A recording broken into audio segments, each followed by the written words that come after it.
Assalamualaikum warahmatullahi wabarakatuh. Perkenalkan, nama saya Rifial Akbar, NIM 1932041044 dari jurusan Pendidikan Kepelatihan Olahraga FIK, Fakultas Ilmu Keolahragaan Universitas Negeri Makassar. Di video ini kita akan bersama-sama belajar tentang cedera meniskus dan terjadi pada olahraga.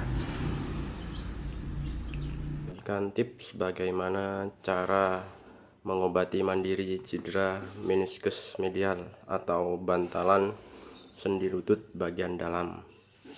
Oke, cedera meniskus ini atau bantalan sendi lutut ini biasanya paling sering karena cedera saat olahraga atau kaki terpleset lalu menumpuh.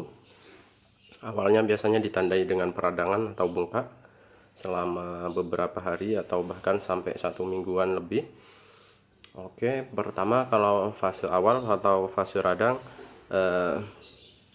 terapinya cukup dengan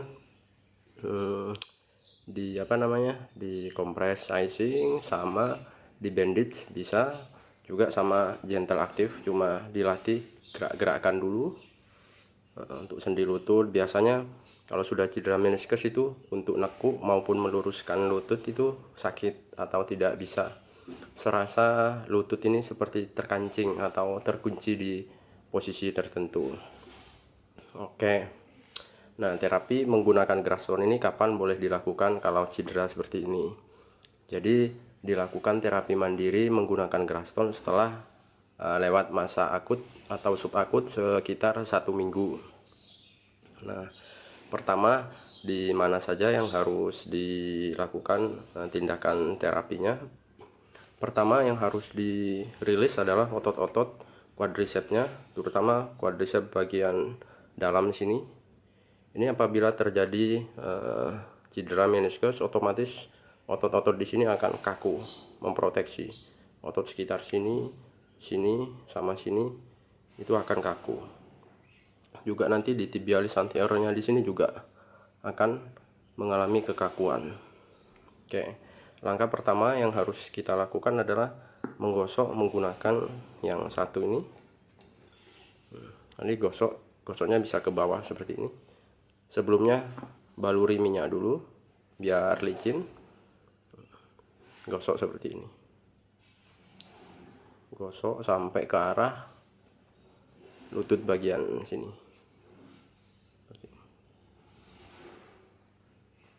Nah, ini untuk meriliskan otot-otot quadricepsnya, memperlancar sirkulasi darah setelah cedera, karena setelah cedera otomatis peredaran darah sekitar area yang cedera itu akan istilahnya terhambat atau tidak lancar.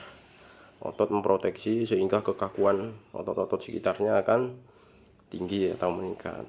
Nah, ini pertama kita rilis seperti ini.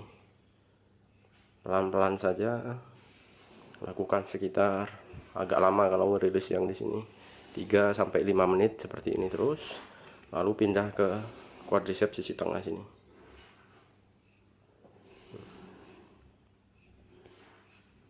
Sama ini 2-3 menit sampai 5 menit juga boleh. Ini kenapa lama kalau lutut karena ototnya dia kuat sekali, kencang, otomatis proteksinya atau kekakuannya nanti juga kencang sekali, kuat sekali, makanya harus agak lama menggosoknya. Boleh bawahnya di sini 1 menit, pindah ke tengah 1 menit, lalu pindah ke tengahnya lagi sini 1 menit, diputar terus boleh seperti itu. Lalu setelah semua di sini halus, pindah ke area sini. Nah, otot yang samping sini digosok seperti ini.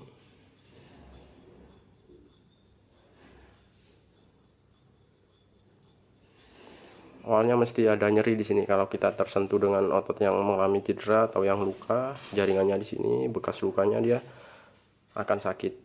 Terus pelan-pelan nanti rasa sakit itu akan hilang setelah kita gosok-gosok terus.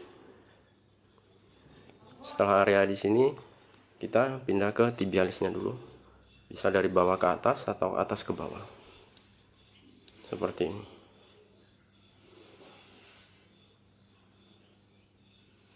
Oke. Lakukan 2-3 menit juga. Setelah semua selesai, rata, sudah merah, sudah otot juga sudah agak kurang permukaannya tidak terlalu tegang, baru mulai menggunakan sisi 2 yang untuk yang dalam yang agak runcing ini. Oke, jadi ditekan seperti ini. Nah, nanti daerah sini akan ada gerenjelan atau kekakuan otot yang sangat. Nah, ini yang kalau sini dia kaku sekali, memproteksi, jadi susah untuk meluruskan menekuk ini, menekuk lutut.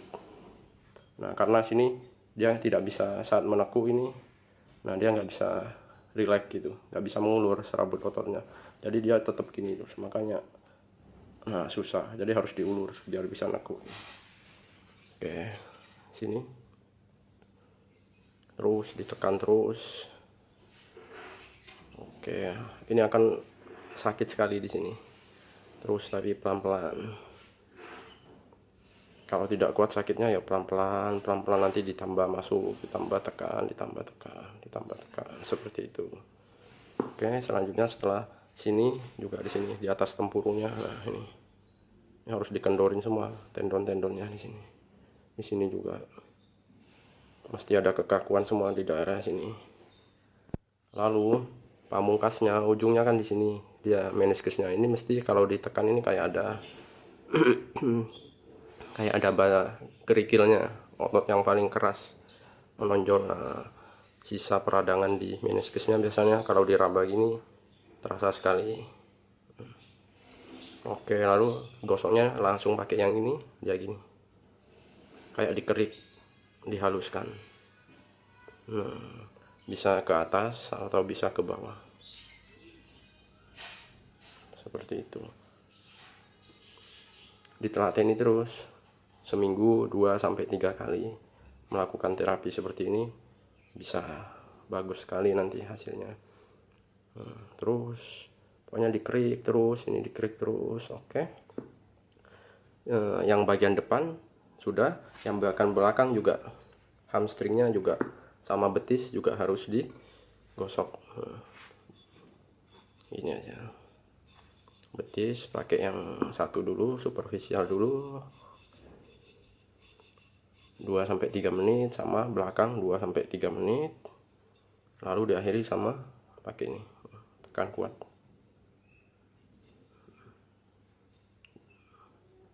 Hamstringnya juga belakang digosok-gosok aja. Oke, setelah semua selesai, kompres dingin lagi, terutama di lutut daerah sini sama otot-otot quadricepsnya, dikompres es.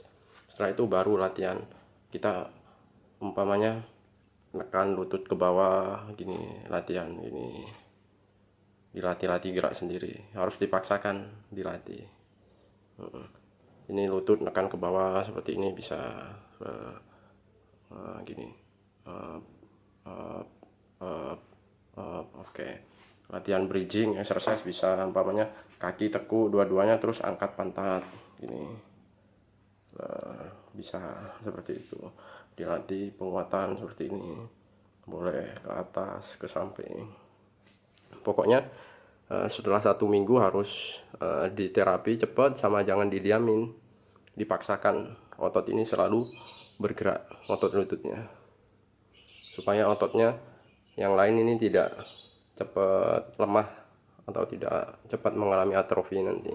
Terus dilatih terus, distimulus otot-otot itu terus, supaya aliran darahnya, sirkulasi, saraf-saraf di sendi-sendinya ini setelah cedera harus cepat dirangsang lagi, supaya recovery-nya bisa cepat.